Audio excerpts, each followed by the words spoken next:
할렐루야. 오늘 우리에게 주신 하나님의 말씀은 창세기 31장 17절에서 20절 말씀까지입니다. 제가 한 절, 여러분이 한 절 교독하겠습니다. 야곱이 일어나 자식들과 아내들을 낙타들에게 태우고 그 모은 바 모든 가축과 그 모든 소유물 곧 그가 밧단 아람에서 모은 가축을 이끌고 가나안 땅에 있는 그의 아버지 이삭에게로 가려 할세. 그때에 라반이 양털을 깎으러 갔으므로 라헬은 그의 아버지의 드라빔을 도둑질하고 야곱은 그 거취를 아람 사람 라반에게 말하지 아니하고 가만히 떠났더라. 오늘 우리에게 주시는 하나님의 말씀은 드라빔과 만나, 이런 제목으로 전하려 합니다. 오늘 본문의 배경은 이렇습니다. 야곱이 에서의 축복을 가로채고 외삼촌 라반의 집에서 타향살이한 지 어연 20년이 지났습니다. 처음에 고향 땅 가나안을 떠날 때에는 형 에서의 분노를 피하여 도주자의 신분이 되어 아무것도 가진 것이 없이 떠났습니다. 외삼촌의 집 하란 땅에서 야곱은 모진 타향살이를 했습니다. 사랑하는 라헬을 얻고자 7년을 봉사하고 외삼촌의 속임수로 또 7년을 봉사하였습니다. 야곱의 봉사로 외삼촌의 기업은 번성하였습니다. 하지만 야곱은 아내와 자식들을 얻은 것 외에 아무 가산도 갖지 못했습니다. 그래서 품삯을 다시 정하고 외삼촌의 양떼를 위하여 6년을 봉사하여 합 20년의 세월을 타향 땅에서 보내게 된 것입니다. 그 결과 야곱의 기업도 번성하여 양떼와 노비, 약대와 나귀 등 심히 풍부하게 되었습니다. 가산을 이끌고 가고 싶은 고향을 다시 찾아도 이제는 괜찮게 되었습니다. 더구나 하나님이 꿈에 나타내셔서 내 출생지 언약의 땅 가나안으로 돌아가라고 말씀하셨습니다. 그런데 소문을 들어보니 외삼촌 라반과 그 아들들의 반응이 좀 좋지 않았습니다. 라반의 소유를 야곱이 다 빼앗았다는 것입니다.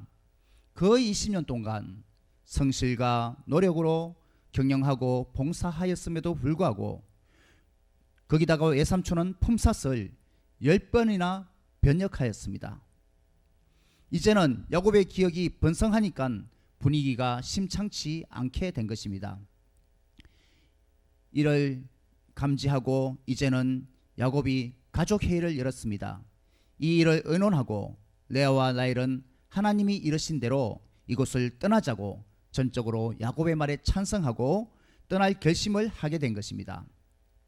아이러니한 것은 야곱이 20년 전 에서를 떠날 때에도 도주해 왔는데 지금 외삼촌의 집 라반을 떠날 때에도 도망이라도 치듯이 식솔들을 이끌고 외삼촌 몰래 떠나게 된다는 것입니다. 3일이 지났어야 라반이 소식을 듣고 야곱을 쫓아가게 됩니다. 오늘 말씀의 포인트는 이런 배경 이야기가 아니라 19절에 있습니다. 19절을 다시 한번 읽겠습니다. 때에 라반이 양털을 깎으러 갔으므로 라헬은 그 아비의 드라빔을 도적질하고. 창세기 31장의 표면적 주제는 야곱의 기양이지만 이 이야기의 속 깊은 관심거리는 라헬이 드라빔을 도적질한 사건입니다. 이것이 라반이 야곱을 추적하여 7일 후 길라앗산에서 만났을 때 한 문제 제기에서 그 핵심을 보여줍니다. 30절을 보십시오. 이제 내가 내 아비 집을 사모하여 돌아가는 것은 가하거니와 어찌 내 신을 도적질하였느냐. 라반은 이렇게 섭섭함을 털어놓습니다.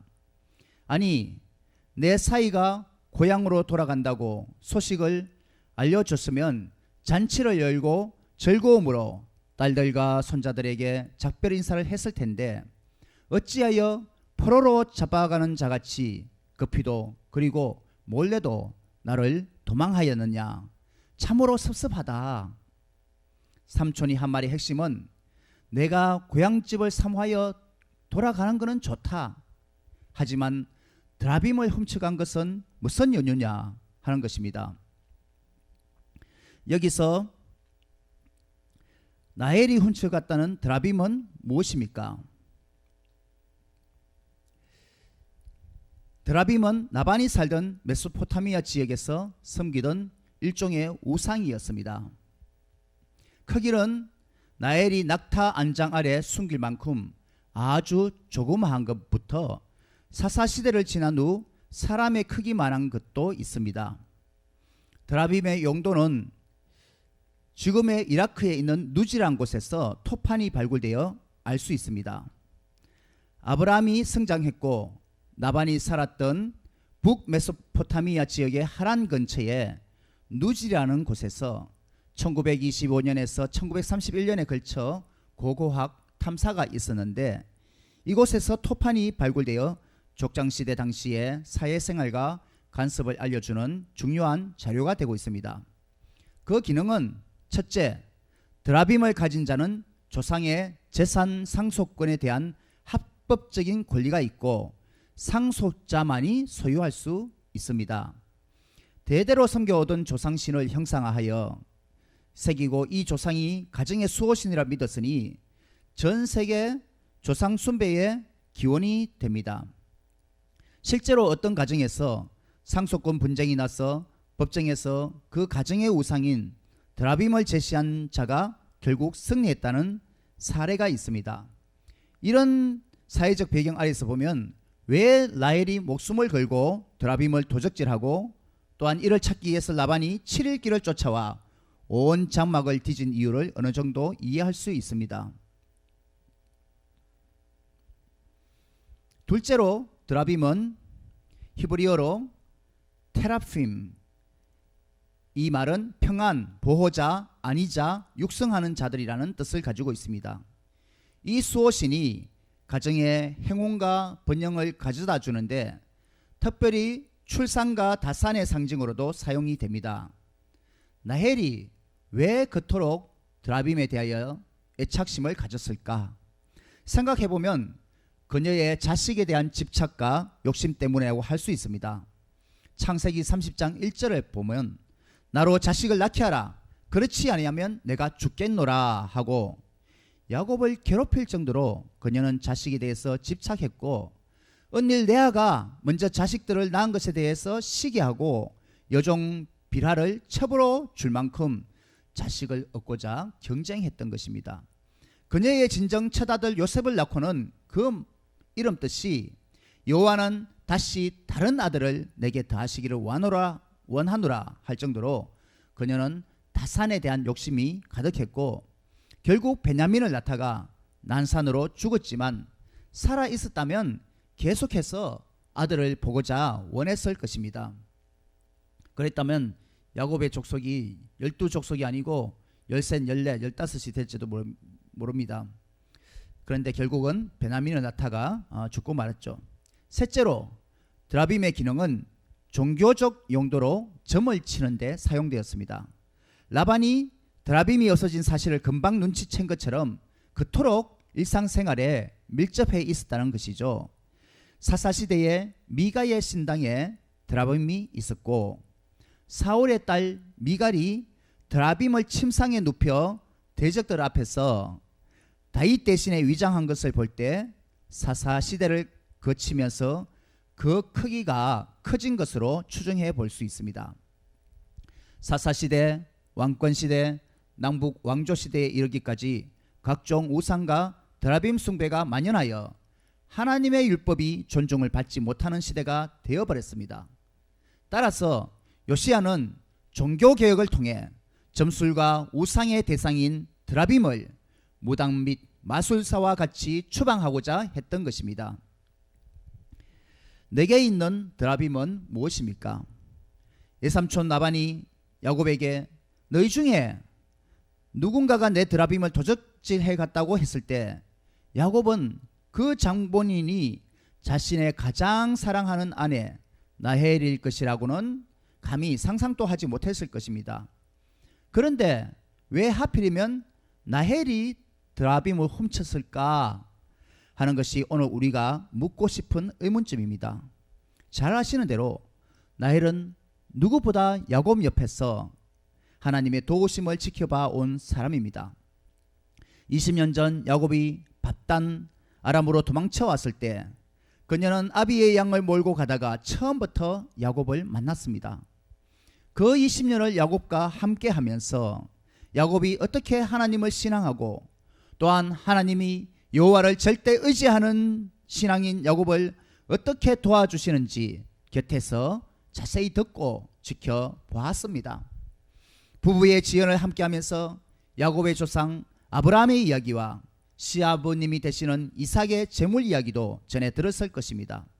무엇보다 하나님이 야곱으로 인해 축복의 통로가 되어 아버지 라반에게 복을 주고 또한 야곱의 기업도 번성케 하심을 함께 체험한 증인입니다.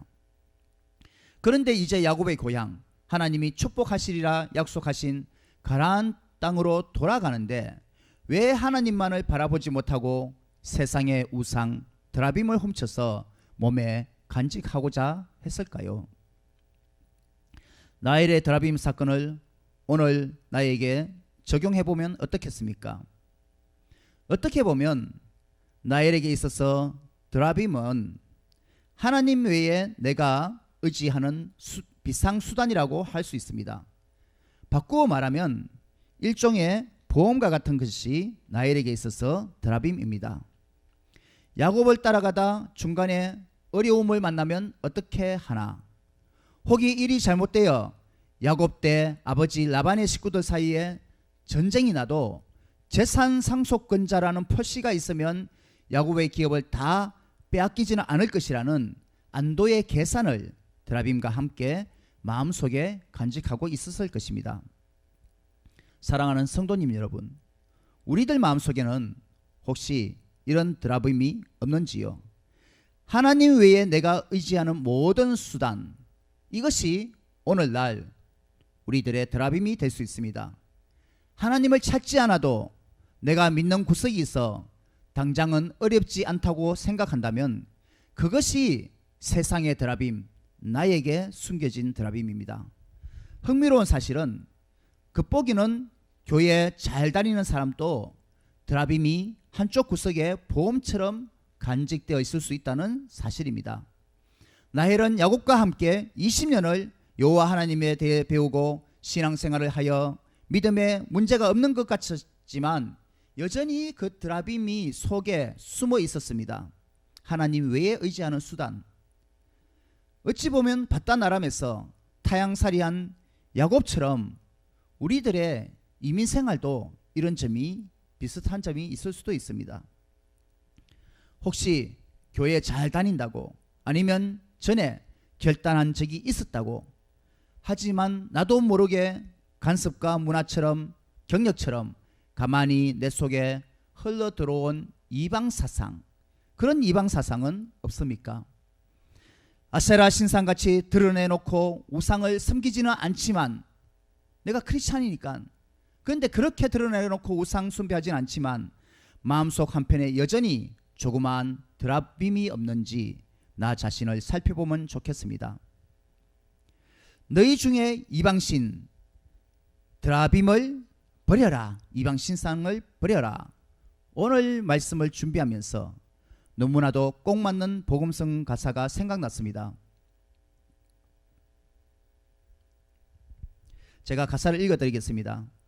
내가 주인 삼은 모든 것 내려놓고, 내가 주인 삼은 모든 것 내려놓고 내 주 대신 주 앞에 나가. 내가 사랑했던 모든 것 내려놓고 주님만 사랑해. 하나님보다 내가 더 아끼고 사랑하는 것이 있다면 그것은 다 내가 주인 삼은 것, 마음속에 간직한 우상들인 것입니다. 내가 하나님보다 더 아끼는 것, 내가 주인 삼은 것 무엇이 있습니까? 어떤 사람은 친구, 어떤 사람은 비즈니스, 중요한 약속이나 거래, 또 어떤 사람은 자녀들, 부모님들입니까? 아니면 내 남편, 나는 남편이 없으면 안 돼, 나는 아내가 없으면 안 돼, 시험이 코앞에 있거나 바쁜 일이 있으면 주일날 하루쯤 교회에 빠져도 괜찮다고 생각합니까?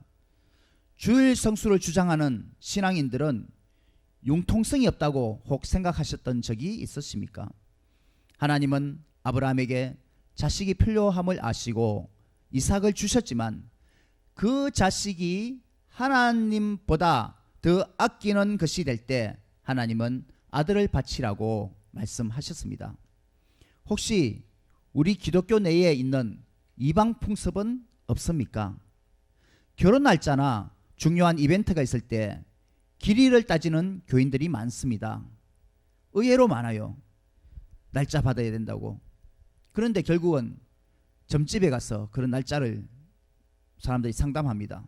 장사하는데 아침부터 돈이나 물건을 빌려가면 재수가 없다고, 그런 풍습도 생각해 볼 필요가 있습니다. 창세기 32장 5절에서 야곱은 자기 집 사람과 자기와 함께한 모든 자에게 결단을 선언합니다. 다 같이 창세기 35장 2절을 읽어보겠습니다. 야곱이 이에 자기 집 사람과 자기와 함께한 모든 자에게 이르되 너희 중에 이방 신상을 버리고 자신을 정결케 하고 의복을 바꾸라. 그제야 야곱은 라헬이 몰래 들여온 드라빔을 포함하여 하나님 외에 모든 가증한 우상을 버리자며 하나님 앞에 집안이 새롭게 되는 결단하는 시간을 가집니다. 사랑하는 성도님 여러분, 야곱이 선언했던 것처럼 이 시간 우리가 일어나 베델로 올라가자. 베델로 올라가야 합니다. 하나님 외에 내가 움켜잡았던 그 모든 내려놓고 오로지 하나님만을 바라보겠다고 이 시간 좋으신 우리 하나님께 고백하십시다. 라헬의 소행을 한동안 야곱이 몰랐듯이 이 시간 내가 고백하지 않아도 사람들은 모를 수 있습니다. 남들이 보기에는 교회 열심히 다니니까 그저 믿음 좋고 존경의 대상으로 동료들에게 남아 있을 수 있습니다. 하지만 드라빔은 남겨놓으면 점점 더 커지는 법입니다. 라헬 때 들여온 주머니 크기의 드라빔이 사사시대와 왕정시대에 가서는 사람 크기의 우상으로 커진 것이 아닙니까? 죄는 그 크기가 작아도 하나님 앞에서는 다 죄입니다. 야고보서 1장 15절 욕심이 잉태한 적 죄를 낳고 죄가 장성한 적 사망을 낳느니라. 여러분, 죄는 작은 것이라도 자꾸 반복해서 지으면 습관이 되고 점점 더 커지는 것입니다. 내가 지금 이것이 하나님 보시기에 부끄러움인 것임에도 불구하고 그걸 알면서도 용납해 주는 것들, 혼자서 몰래 즐기고 있는 것들, 사람은 모르고 혹 이 정도쯤이야 생각될지도 모릅니다. 하지만 하나님 앞에 도저히 숨길 수 없습니다. 하나님은 모두 다 지켜보고 계십니다. 우리 마음속에 드라빔을 없애고 하나님만을 절대 의지하겠다고 오늘 말씀을 들으면서 결단하시길 바랍니다. 세 번째로, 우리는 매일 만나의 삶을 살아야 합니다. 만나의 삶은 드라빔의 삶과는 대조되는 면이 있습니다. 드라빔의 삶은 신앙적으로 다급할 것도 없고 물질적으로 여유가 있는 모습입니다. 당장 하나님을 찾지 않아도 먹을 양식이 있고 보험처럼 그대로 간직해두면 나중에 요긴하게 써먹을 수 있겠다는 하나님 대체의 인간적인 수단입니다. 만나의 삶은 어떻게 다릅니까? 하나님은 이스라엘 백성에게 출애굽 광야 생활을 통해 40년 동안 만나를 내려주셨습니다. 만나는 첫째, 매일 거두어 들여서 먹어야 했습니다. 많이 거두어 들이면 썩어서 항상 하루 분량만 모아야 했습니다. 이 말은 하루라도 하나님을 의지하지 않으면 살아갈 수 없다는 한계 상황입니다. 하나님 외에는 보험 같은 것도 없고 다르게 의지할 수도 없습니다. 하지만 만나의 삶은 하나님의 훈련이요, 매일 일용할 양식이 있는, 아침마다 새롭게 축축하게 은혜가 있는 그런 삶입니다. 둘째로, 만나는 하나님의 말씀만이 우리 성도의 모든 살아갈 수단이라는 것입니다. 신명기 8장 3절 말씀에 하나님이 왜 이스라엘 백성을 낮추시며 너를 줄이게 하시며 또 너도 알지 못하며 내 조상들도 알지 못하던 만나를 내게 먹이셨습니까? 이는 사람이 떡으로만 살 것이 아니라 하나님의 입으로 나오는 모든 말씀으로, 여호와의 입에서 나오는 모든 말씀으로 사는 줄을 내가 알게 하려 하심입니다. 만나의 삶을 살 때 당장 내일 양식이 없어도 우리는 걱정할 필요가 없습니다. 왜냐하면 내일 또 하나님은 우리에게 그날 필요한 일용할 양식을 주실 것이기 때문입니다. 실제로 이 40년 동안에 내 의복이 헤어지지 아니하였고 내 발이 부러뜨지 아니하였느니라. 신명기 8장 4절에서 신명기서는 가나안 땅에 들어가고 나서야 만나의 삶의 결과가 확실함을 그대로 이루어졌구나 확실함을 보여주고 있습니다. 저는 어릴 때 학생회 수양에 갔던 경험을 만나의 삶으로 비유해보고 싶습니다. 학생 시절 우리들은 수양회에 가서 식사 시간마다 매번 성경 요절을 암송한 적이 있습니다. 그 당시는 요절을 외우지 않으면 정말 밥을 주지 않았습니다. 요즘은 밥 때문에 혹이 낙심하는 교인들이 있을까봐 이렇게 수양에서 하는 법은 거의 없는 것 같습니다. 우리가 신앙생활을 하는 것이 이렇게 성경 구절을 외워야 밥 주는 수양회에 온 것이라고 생각해보면 어떻겠습니까? 수양회 장소가 바깥과는 외딴 곳이어서 따로 간식을 사 먹으러 나갈 수도 없는 상황입니다. 그야말로 정말 수양회에서만 주는 밥, 그 외에는 다른 수단이 없습니다. 절대 순종의 상황입니다. 성경 구절 많이 외워라. 제가 그 말을 하려는 것이 아니라 육신의 양식보다 생명의 양식을 양식처럼 중요시 여기자는 말입니다. 물론 성경 구절도 더욱 많이 외우면 우리 신비에 마음에 새기지기 때문에 훨씬 더 도움이 되는 것이죠. 이렇게 사는 것이 우리들에게는 유익합니다. 하나님의 말씀을 이 말씀이 나에게 양식이 된다. 영적인 양식이다. 내가 살아가는 힘이다. 나의 삶의 가이드다. 하나님이 우리 인생의 든든한 책임자가 되어주시고 그분은 드라빔 보험과는 비교할 수도 없는 절대 확신과 공급에 좋으신 우리 주님이십니다. 아멘. 사랑하는 성도님 여러분, 이 시간 하나님 외에 내가 아끼는 것, 내가 주인 삼은 모든 것을 내려놓으시길 바랍니다. 이제는 우리 모두 만나의 삶을 살아가겠다고 하나님께 고백하십시다. 우리 자신의 경험과 노하우도 하나님 앞에 모두 내려놓아야 합니다. 그 경험 때문에 내 생각에 한계에 갇힙니다. 우리는 무궁무진하신 하나님의 능력에 의지하여 하나님은 미래까지 다 아십니다. 그 완벽한 플랜에 우리가 따라가면 가장 좋은 것입니다. 때로는 그 경험과 노하우마저 드라빔처럼 우리 인생에 허탄한 것을 말하고 오히려 속이는 우리를 속일 것입니다. 이 시간 오늘 나에게 말씀하시는 메시지, 깨달은 말씀을 가지고 다 같이 하나님께 기도하는 시간을 가지면 좋겠습니다. 기도하실 때 하나님께 결단하며 부르짖으시길 바랍니다. 너는 내게 부르짖으라. 내가 내게 응답하겠고 내가 알지 못하는 크고 비밀한 일을 내게 보이리라. 우리가 절대 의지의 믿음으로 하나님께 부르짖을 때 하나님은 우리가 알지 못하는 만나의 삶을 매일 보장하시고 크고 비밀한 일을 기도 속에 보여주실 것입니다. 기도하겠습니다. 사랑의 하나님 아버지, 감사합니다. 오늘 드라빔과 만나 이런 메시지로 우리가 말씀을 들었습니다. 하나님 아버지, 나일이 숨긴 그 드라빔, 하나님 외에 그 우상신인데, 우상의 상징물인데, 그것을 정말 이제는 야곱의 남편의 믿음을 따라서 정말 가나안 땅, 약속의 땅으로 돌아가야 되는데, 그런데 하나님 외에 우리가 여전히 의지하고 있는 수단이 있습니까? 하나님을 당장 안 찾아도 나한테 재산이 많이 있어서, 아니면 나를 도와줄 사람이 주변에 많아서, 어떤 보험이 있어서 내가 의지하는 그런 수단이 있습니까? 주님, 그런 것들 다 내려놓게 하여 주시옵소서. 모든 일, 모든 문제의 열쇠는 하나님만에 있습니다. 이스라엘 백성이 광야에서 훈련받은 것처럼 정말 매일 아침 만나를 먹어야 그것이 우리 영혼의 양식이 되고 우리의 삶의 가이드가 되듯이 내가 하나님 외에 의지하는 모든 수단 이 시간 주님 앞에 내려놓습니다.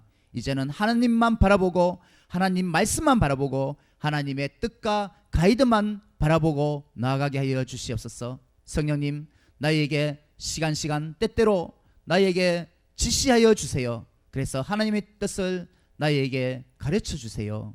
감사드리며 거룩하신 예수님 이름으로 기도합나이다. 아멘. 예, 이 시간 우리 찬양하시면서 하나님 아버지께 예물 드리겠습니다.